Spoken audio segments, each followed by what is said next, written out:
วะโตอะระหะโตสัมมาสัมพุทธัสสะนะโมตัสสะภะคะวะโตอะระหะโตสัมมาสัมพุทธัสสะอาทาโค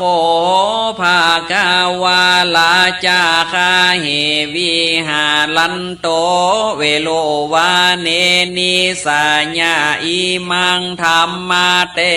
ศนาหังอาหาลิตัวพิมพิสาลังอาลาภากาเทสีฟังลาโสตุจานาสาปุลิสาตั้งหลายดังยิ่งใจมวลหมู่อันพร้อมนาอยู่ฟังธรรมจุงดาจำฟังที่เอาเป็นตีปิดจารณาดังเฮาจักจะบอกเล่าหือหูเก้ากองดีว่าฮือมันอันจุลีน้อมไว้ถึงกุลป่อแม่ไทยสองขาตั้งวงศาพี่น้องอันตายจากห้องเมืองโคโหนเฮือมันสร้างโกศลไปหาจากเป็นนากตัญโยตาผาเสดปาฮือบังเกิดเจยบานดังนิทานแต่เก้าอันพระพุทธเจ้าหากเทศนาเฮาจากจากกล่าวจี้ฮือแจ้งที่ยาวไปจงแปลงใจใสชื่นจ้อยติดตามถ้อยตามธรรมบัดนี้ได้เตอกีฬาดังเฮาได้ยินมายังมีพญาตนหนึ่งองค์อาจชื่อเต้าลาดพิมพิสารเต้ามากเฮือตานเข้านามวัตุพรำปัจจัยตานแก่เจ้าสินใสบ่เศร้าเกิดภิกขุเจ้าและสามเณรยกยอเกณฑ์น้อมไว้ตานไปใจบ่ขาดบ่พมาทและนาลาติญายังมีในวันหนึ่งตนเต้าลาดนอนอยู่ภาษาสะเวยสลียามลอยตีคอนลงเต้าก็มาเกิดกุ่งขานิ่งหาเถิงยังญาติกาพี่น้องอันตายละจากห้องเมืองโคนว่าพ้องนั้นได้สร้างกุศลหลายหลากพ้องก็สร้างบาปไว้มากเหลือหลายพ้องก็บ่มันหมายสอดหูก็กระทำบาปและบุญอยู่สุนกานเขาเต่าคณิงหันขึ้นอ้างว่ากระทำบุญไปล้างยังบาปอันกาหยาบฮึกหนาว่าคนฝูงนี่นะใครหูว่ากันเขาโมบมูไตปะหายเขาจากใครไปเกิดที่ในจ้าว่าอันแล้วเต้าตนแก้วห่อใจก็มาสังกาใจหลายหลากก็เกิดที่เตหากมีสองภาการคือมีสุขเจยบานจื่นจ้อยกับทุกจองห้อยเคียงขี่เต้าปุลียศอาจเกิดถอยวาดรายเงาไปก็ซ้ำสงสัยแถมเล่าเหตุนั้นควันไตเต้าไปสู่ยังติโยพระตะลงญาณแล้วนมัสการกลมเกลาขอพระพุทธเจ้าตนโยดโยดได้ภายโพธิเทศนาธรรมเต้าหอคำเกิดแล้วใจผ่องแผ้วยินดีและนา ปูนาทีวาเสกันหอดวันโลนลงเจ้าพญาเจ้าพิมพีสารก็เฮือตกแต่งแปลงดาอาหารข้าวน้ำวัตถุพลัมปัจจัยแล้วปาปริวานไปม้วนหมู่สารเดชไปสู่เวลุวันติพาตาลงธรรมยังจอดกันว่าเข้าไปหอดแนวเล่าก็ไว้ป้าเจ้าสามโหนแล้วก็นั่งที่กวนตนเต้นอาตีนั่นเต้าลาดก็โพดชาวาพันเตภากาวาคาเดพระโพธาเจ้าอันว่าโภคานีเล่ามีกรรมสลังสังกาว่าหมู่วงศาพี่น้องอันตายละจากแห่งห้องเมืองคนพ้องก็มีผ้าหญ้าตนมากเต้ายังเป็นนักปราชญ์เจ้าจบทองก็หูยังกองวิเศษยามอยู่ห้องเขตเมืองคนได้สร้างกุศลบ่ขาดบ่ผ้ามาดลาสากันมรณากาภาคตายเสียจากเมืองคนก็ได้เอาตนไปเกิดที่ห้องฟ้าเลิศเกษมศรีห้องนั้นนะกะตำนะบอดีหยาบจากกันพรากหน้าวำไว้กรรมบาปลายสร้างไว้จากตกไปตกไม่เคียงขี่เกิดเป็นผีเป็นเพศสาเวยทุกขเวทนา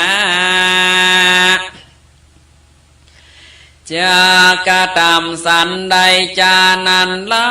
เฮโมคาเจ้านั้นสอดได้ป้นตกโตดอบายขอพาโมนีนายตนพาเสดได้บังเกิดคุณนาได้ไข่ขี้ยากาวโอเต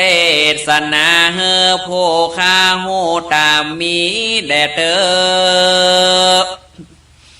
ภากาวาอันว่าพระโพธาเจ้าตนเลิศแล้วก็ไขข้าอูแก้วเทศนาว่าโดลามาหาลาจะเจ้าตนเป็นเก้าแก่เจ้าเมือง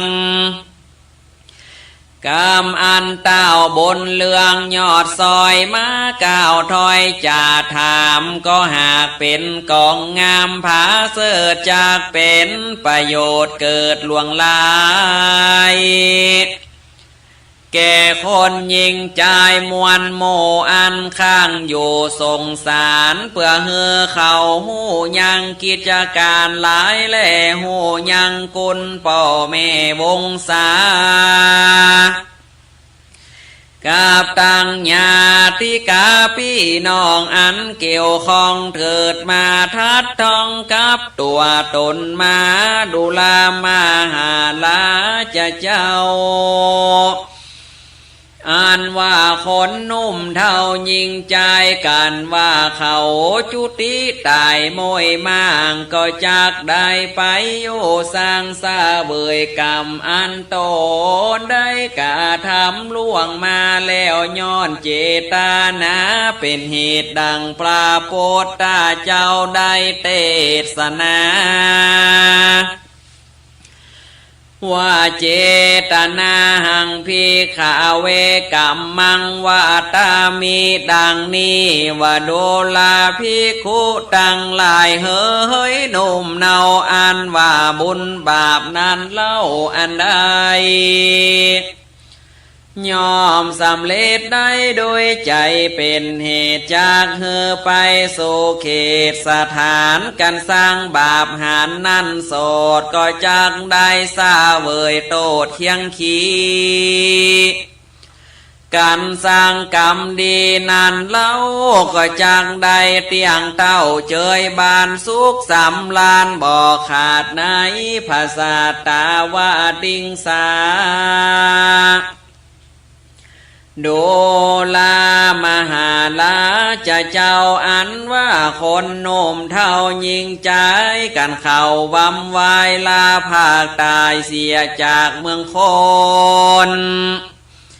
ได้เอาตนเป็นเพศสาวเวยอยู่ตกเขตอาบายไข่เฮือเข่าตั้งลายได้ป้นจากตั้งทุกยากเคียงขีก็เฮอมีศรัทธาดีเป็นเก้ามีใจ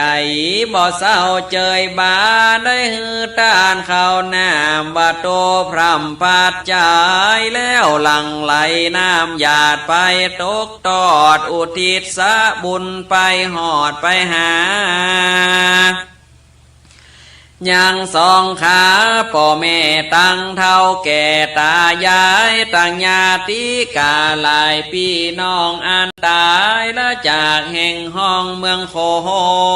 นอันเขาได้เอาตนไปไม่ตีลุมไตอาบายเขาตั้งหลายมวนหมู่ปนจากที่อยู่เครื่องขี่ได้เสวยสาลีจันฟ้าคงเขตลาเมืองสวรรค์และนาโดลามหาลาชเจ้าอันว่าฝูงเพศนั้นเล่าอยู่ในนรกอันว่าหอดตกเดือน12มาเถิงหอดไข่จะโยมพี่บ้านก็ไฟคุณนาได้อนุญาตวางปล่อยให้สัตว์ใหญ่น้อยนรกอันมาตกทุกข์ยากคือเขาได้ออกจากอบายไปแอวเยี่ยมกายพ่อแม่พี่น้องอันอยู่แห่งห้องเมืองกนก็เพื่อว่าจากหากุศลพลาบุญตาหารอันว่าป่อบุญสารภายแผ่อันป่อแม่และญาติกาได้ตานมารอไว้ท่าบ่ฮือเขาได้ตกถอยจ้าบายกันว่าเพศตั้งหลายหนุ่มเท่ามาหอดแล้วเล่าเมืองคนเขาก็เล่ล้นบ่จ้ารีบสะพอหน้าไปหายังหมู่วงศาพี่น้องอันอยู่ตามแห่งห้องเมืองคนเพื่อหวังหับเอาโกศลพระลาตานเฮอได้พ้นจากตั้งผ่านเอาไม้ในติโลมไตอาบายเพศตั้งหลายล่างพองก็เล่นไปตามจ่องมากกะหนตั้งเพศอันเป็นปิตามารดานานเล่าก็ล่นไปหาลูกเต้ายิงใจเพศอันเป็นปู่ย่าตายายมวนหมู่ก็เล่นไปสู่ยังลูกหลานสายวงวันปู่ปาตังหมู่เป็นหน้าป้าเอาอาพองก็เล่นไปหาข้ากุลโตนเล่นเฮือกันสะสนเป็นหมู่ภาพเสียงไข่อยู่แห่งห้องเพศผู้เป็นน้องก็เล่นไปหาปีภาพทุกตีสถานเพศผู้เป็นหลานก็ล่นไปหาปู่ปาตายายเพศผู้เป็นปีก็เล่นผันภายไปหาน้องภาพแห่งห้องอาณาส่วนเพศผู้เป็นสามีกานั้นเล่าก็เล่นไปหาเมียเก่าของตนส่วนเพศภริยาที่เล่นเวียนวนไต่เต้าซ้อหาผัวเก่าไปมา ซอตามมากาไปไข่ตามน้ำน้อยใหญ่วังทานตามปะเหี่ยวโซสารปะจ้าตามที่ตาน้ำนาทีภาพกุดีลงโบสถ์ก็เพื่อประโยชน์แห่งตนหวังจากได้หาบกุศลบุญตานได้พ้นจากทางผ่านอันเป็นเพศตะลงตกอยู่ในเขตอบายพองก็ไปสำแดงกายมาบอกเป็นอโศลากายหลอกไปไข่คือคนน้อยใหญ่ได้หูที่แจ้งว่าตนได้มาอยู่เมืองคนก็ตำบลโกศลมาหาส่วนญาติกาลังพ่องหูเกิดส่องถึงกุโหนหูกะทำบนไว้ทาเพศทวนหน้าตั้งหลายฮับเอาส่วนกุศลแล้วก็กลับกายไปเกิดเป็นเทวบุตรเทวดาตนผาเสดอยู่ในคงเลิศเมืองสวรรค์และนาส่วนว่าผุงเพศพี่น้องวงศาบ่เกิดถึงหาโมได้สร้างเกิดตอดอะไรมายังตนบ่สร้างกุศลไว้ทาก็เล่นไปหาไปมาแล้วกะตำสัญญาฮือเขาได้หูพ่องก็ไปสู่ครูบาอาจารย์ที่ถือกรรมฐานเข่งคัดอยู่ตามวัดอารามแล้วก็ใครบอกกรรมงามตามีว่าตนได้หับตุกขี่ลำบากอดกันอยากอาหารขอวงวานญาติพี่น้องเฝ้าเจือบ่ใจไฟเอื้อคุณนาก็ตามบนตานหาพองเตอส่วนเพศตั้งลายลางพองอันซอหาพี่น้องแห่งตนซอไปทุกหนทุกแห่งกันปะใส่เพศเหมือนกัน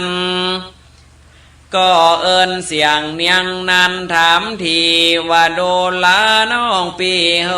ยม้วนหมู่ต้านได้มาสู่เมืองคนต้านได้หับพลาผลส่วนอันเกิดจากสายวงวานพี่น้องกาตามบนมาเฮือพองแล้วหรือจ้าเพศลังพองก็จากกาวจีว่าตัวข้านี้ได้หับแล้วว่าดังอ่านลังพองนั้นก็ตอบว่าตัวแห่งข้านี้เล่ายังบ่ได้หับขันเข้าสักขันเตือและต้านเฮยตีนั่นหมู่เพศตั้งหลายอันบ่ได้หับส่วนพลาบุญตานก็มีใจผ่านเอาไม้ห้องลำให้ไปมามีน้ำตาอาบย่อยทะลีลำห้อยกำไปวาญาสันได้นี่เล่าฮือพี่น้องเผ่าวงศามีใจคนหน้าเพื่อเพกะตำบนมาฮือแก่ตัวเฮาเพื่อบรรเทาทุกข์ยากแต่นั้นออกจากนาลกก็ได้จากโยกเสียงเขตจากได้ตาลงตกข้าเวทเวทนาเวรกรรมสั่งจะสร้างไว้เฮโกนี่ได้ตกยากกรรมวิบากสลังบังบ่เฮหันยังพี่น้องลวดได้ตกโศกต้องเคียงกา บัดนี้นาตัวเฮานี่ก็ได้ทุกเสียงตีถนัดใจจักหาเปิงไผ่บ่ได้เหตุว่าบ่ได้สร้างบุญไว้กับตนบ่ได้สร้างกุศลสักหยาดบ่ได้ใส่บาตรยอดทานศีลเจียงคาน58บ่ได้กดแควดหักษามีเข้าของนาป้อยท่านีไว้บ่เอากินใจและเตตาหานการอเนจจากการกราภาคตายเสียลาจากเมืองคนก็ได้เอาตนมาเกิดในนาโลกเดือดอบายหมู่ญาติกาตั้งหลายพี่น้องบ่เกิดของถึงตนบ่เกิดสร้างกุศลภายแผ่อุทิศมาฮือแก่เล่าลาเมื่อเฮามรณาโมยมั่งจากโลกกว้างเป็นผีเข้าของมีลาไว้เฮือเขานั้นใส่สืบแทนเขาซ้ำปลาลาใบบอดบ่เกิดหอดจากจุโนนจากกะตามบนมาหาโอนอตัวเฮานี่นอสั่งมาทุกยากทุกที่ลำบากเหลือใจจากญาสันใดนั่นโสดหือได้พ้นจากโทษบาปกรรมอันใดกล้าทำไว้ก่อนนั่นจ้าส่วนหมู่ญาติกาพี่น้องอันเกี่ยวข้องสัมพันธ์แม่นว่าเขาตายละกันเมินนานหลายปีล้างพ้องก็ได้ไปเกิดที่ตั้งดีล้างพ้องก็เกิดที่ตั้งหายส่วนคนตกยากไล่เข็นใจหมู่เพศตั้งหลายก็จะจมสร้างหลายอันว่าเฮาได้อยู่ห่วมกันแต่ก่อนยามอยู่บ่อนเมืองโคนการว่าเฮาได้เอาตนตายจากได้มาทุกยากเคียงกาพ้องนั้นยังหูเกิดหาเป็นเตื้อใจไฟเอื้ออะไรได้กะตำบนไปบ่ขาดหลังน้ำหยาดไปหาพ้องนั้นนาบ่เกิดใจไฟเอื้อได้มาไม่ปล่อยลืมเก่าบ่เคยเกิดเล่าทำหาอันที่เคยอยู่ห่วมตินใจคาโดยมาแต่ก่อนเขาพอบ่หอนจากหูเกิดเถิงบนกุนที่อยู่เดิมตีเป็นคนกาลีบาปถอยบ่ฮือกุดถอยพิจารณาหาพญาปัญญาบ่ได้ย้อนตัณหาใหญ่บังอามพ้องนั้นก็ยังมีกรรมเกิดหอดกระทำบุญสอดไปหาตามกาลเวลามาไขว่หอดปีใหม่และเดือนปีในและเตื้อลังพ้องหูไฟเอื้อจวนวานแม่นว่าได้ไม่แล้วก็ยังฟันเถิงบ่ขาดหูจากโอกาสทำหาหูเจียนจ้าลูกเต้าว่าฮือสูมันตานขันเข้าไปหายังสองขาพ่อแม่และนาญาติกาวงศาพี่น้องตั้งหลายฟังธรรมบรรยายผู้เก่าตามที่พระพุทธเจ้าได้เทศนาหูเพื่อได้สร้างโกศลคนงามความดีบุพาเปตาพีโอทิศส่วนกุศล เพื่อจะเป็นสิริมงคลไว้กับตนตัวญาติกาวงศาพี่น้องที่เกิดในโลกห้องเมืองโคนได้สร้างกุศลไปหาเมื่อถึงกาลเวลา12เพ็งพลัมพร้อมก็มาน้อมไว้ปูจานึกถึงยังศาสนาแก้วเจ้าบ่ละหีดเก่าเดิมอ่อนบ่นึกกำสอนพ่อแม่ตั้งใจเพียรแผ่เมตตาตั้งใจทำบนทากขีนาหยาดน้ำหมายตานเติงฮือได้ไปฮอดถึงที่อยู่กินสู่เจ้ากาละมาถึงนี่เล่าพ่อแม่ของเจ้าและญาติกาวงศาพี่น้องอันเกิดห่วมต้องทัดทองกันมาเขาตายมาละนาหมูบหมูไปอยู่ที่ต่างหายหรือว่าต่างดีฮือได้สร้างโกศลบุพาเปตพีตานเธอเฮิงจากไปหอดเติงยังสู่เขาเจ้าตั้งหลายที่เขาได้ตายละเฮาไปและนาทางก็ได้เจียนจ่าหาวงศาเอาอาพี่น้องอันเป็นลูกเต้าได้โอกาสถามหาว่าฮือสู่เจ้ามันตันขันเข้าไปหายังสองข้าพ่อแม่และนาส่วนว่าหมู่เพศอันซอสอดสะเวงหายังส่วนบุญตานั้นนะหาบ่ได้ก็ปากันห้องให้ซ้ำจมจาว่าโอยนอกรรมสั่งจามาบังกังไว้บ่เฮือตัวข้านี้ใส่หับส่วนบุญตาหานบ่เฮือได้ปบปะวงหวานพี่น้องบาปสั่งจาจ้องกองป้าวันบาดนี้ก็มาถึงวันกำหนดมาไข่ก็จากได้ไปสู่ยังตีอยู่นรกดังเก่าเหมือนแต่เล่า500จาดย้อนกำหาวหาดป้ามา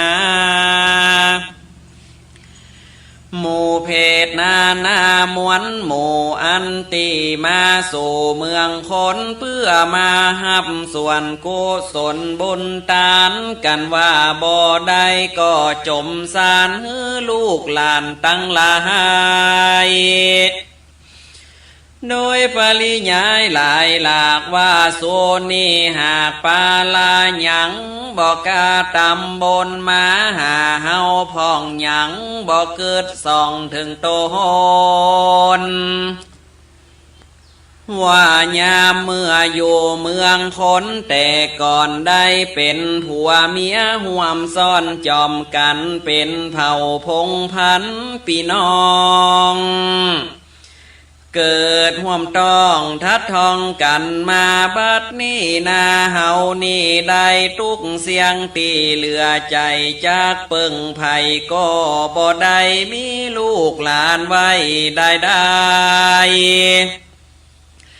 เขาปล่อยบ่คงควายเกิดสอดกระตำบุญหอดมาหาเฮาเพศนามวนหมู่ต่างจมซ้ำอยู่เนืองนั้นว่าปีไหนจะโยมพิบาลก็อนุญาตปงปันได้มีโอกาสมาโซยังตีอยู่จมโปตามกาละโดเดือน12ตามตำน้องแบบเบาสืบแต่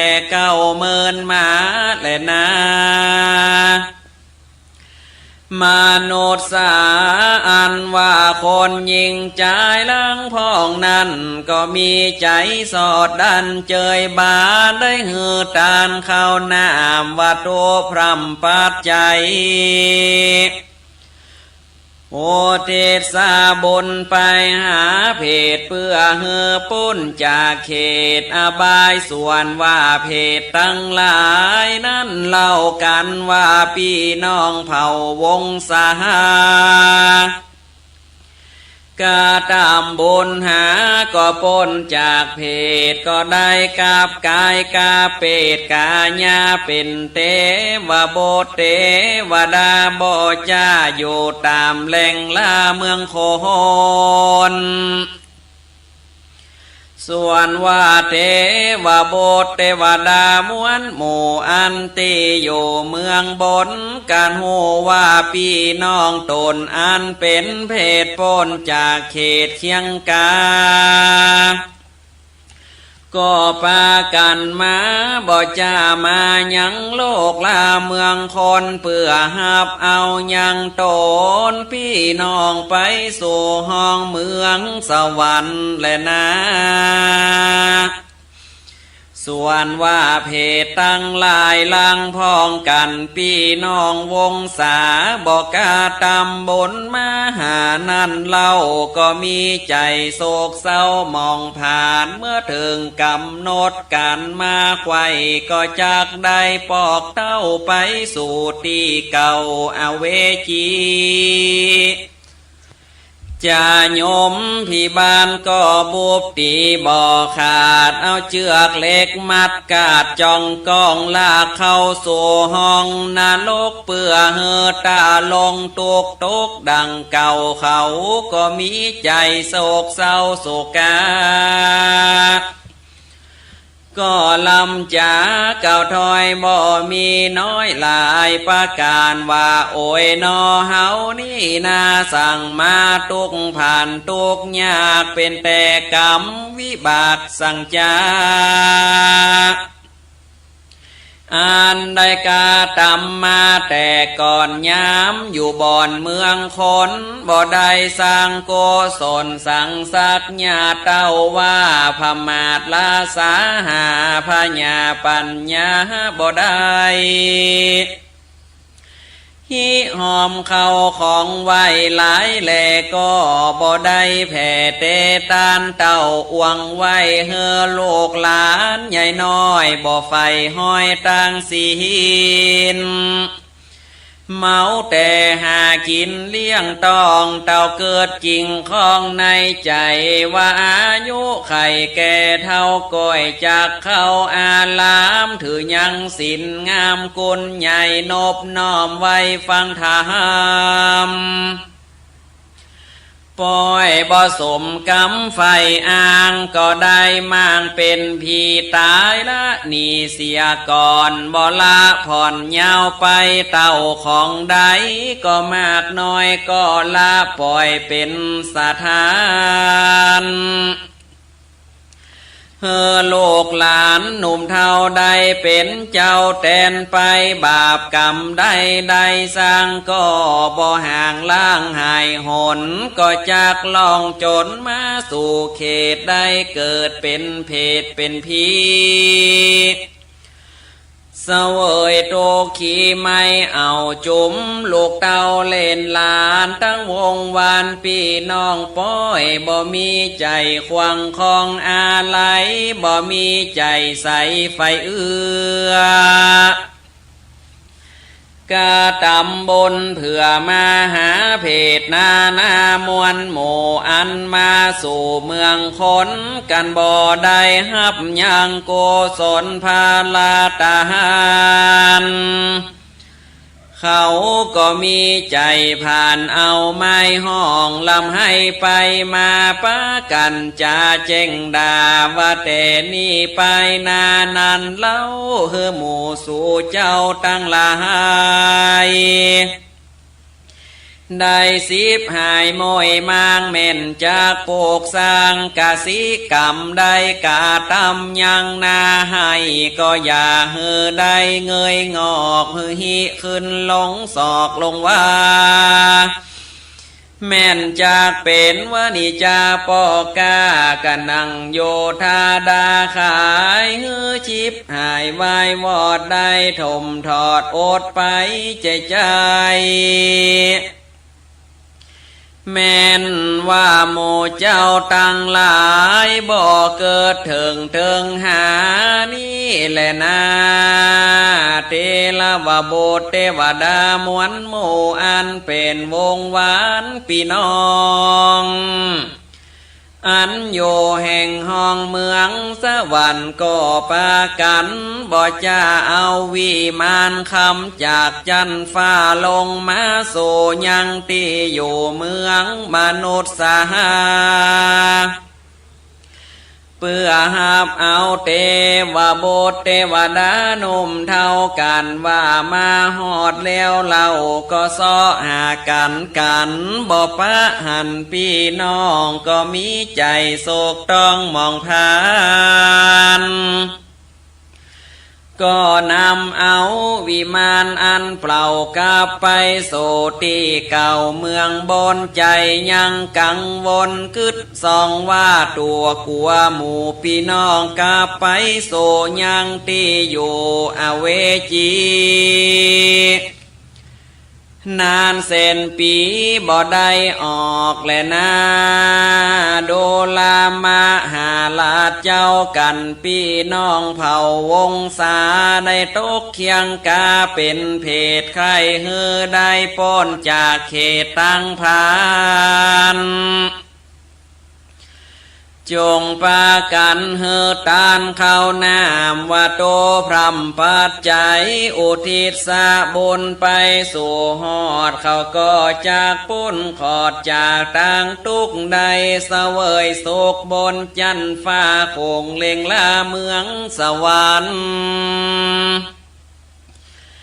เมื่อนั้นพญาพิมพิสารกันได้ยินพระตาลงยานเตยังธรรมวิเศษดวงลีเลิศแล้วก็มีจิตใจพองแผ้วยินดีก็อันจุลีกรมเก่าลาพระพุทธเจ้าเคินโสยังติโยแห่งตนและนาปุณาทิวาเสกันหอดวันโลนลงเจ้าพญาเจ้าหอคำก่อไข่กำโอกาสเฮืออำมาตตั้งตาเป่าประชามวลโมเฮอได้พรามหูกองดีว่าเฮอปะกันเว้นหนีตั้งบาปอันกาหยาบโจประการ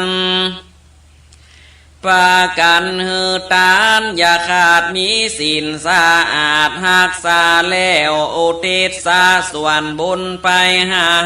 พี่น้องอันตายลาจากแห่งห้องเมืองโคนห้องก็ได้เอาตนไปเกิดอยู่ในนรกเดือดอาเวจีได้เป็นผีเป็นเพศได้หาบตุกขเวตนามีกตัญญูตาเพื่อแผ่ถึงป่อและแม่ญาติกาเขานั้นนาได้พ้นจากทางทุกข์ยากอเวจีเจ้าปุริโยตอาจยังเฮออัมมาตั้งตาตกแต่งดาเข้านามว่าโตพรำปัจจัยเพื่อจากไปตันตอดการแจ้งหอดควายมาเต้าพาพลายศอาจก็ปาอัมมาตั้งหลายตั้งเสนานายมวลโมสลเดชไปสู่เจตวันการว่าภัยพันไปหอดก็ไว้พายอดตะลงญาณแล้วถวายพิกขหารเข้านามว่าโตพรำตามีแก่มุนีปรินเก่ากับสาวกเจ้าตั้งหลายแล้วโอทิศสาบุญภายเพื่อแผ่ไปหาพ่อแม่สองขากับตังญาติกามวลหมู่อันตายไปสู่ปรโลกไปนาตนเจ้าฟ้าพิมพิสาร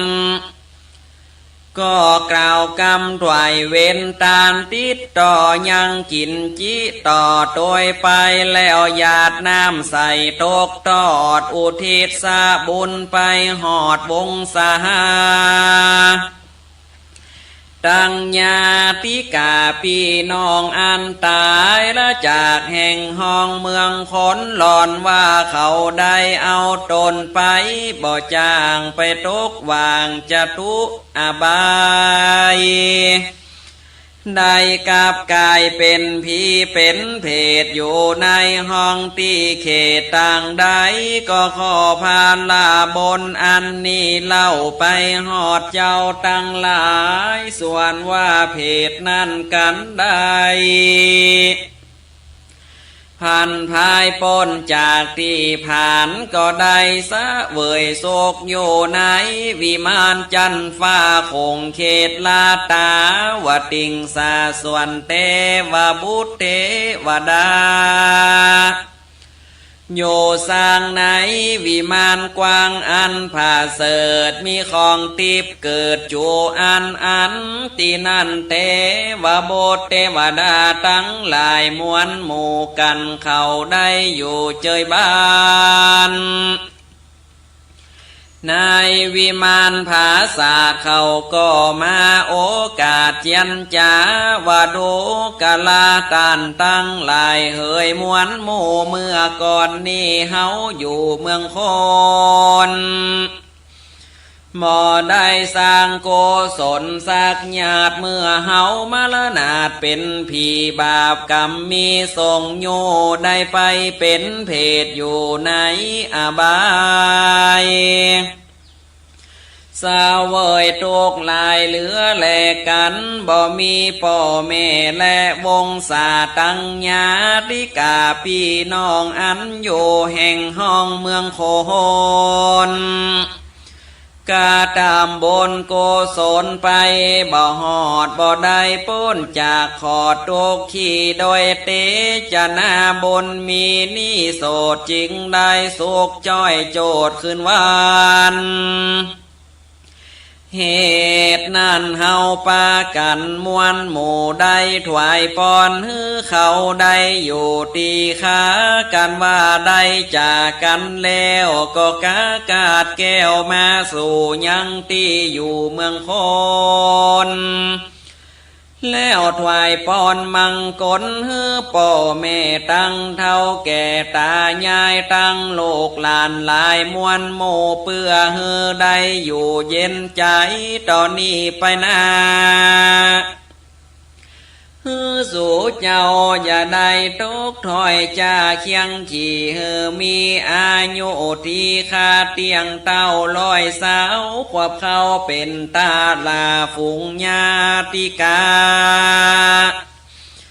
ทั้งหลายเฮือปนจากโลคาพญาติอย่าได้มาไกลเจ็บเป็นป่วยไข้อย่าได้มาปานะอุบาทหานละอย่ามาเกิดเคราะห์ไม่เดือดอย่ามีมามีพระญาอาจกาแม่นจากกาและไข่เลี้ยงงัวควายเป็ดไก่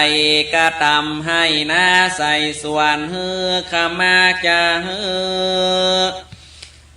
เกิดว่าเป็นขมาจาบานจากเป็นกวนกำนั้นแคว้นเฮอเป็นเจ้านั่งเต้นโพบานคือกาตำลาจะการกู้เอื้อเฮอสมไฟเอื้อใจไม้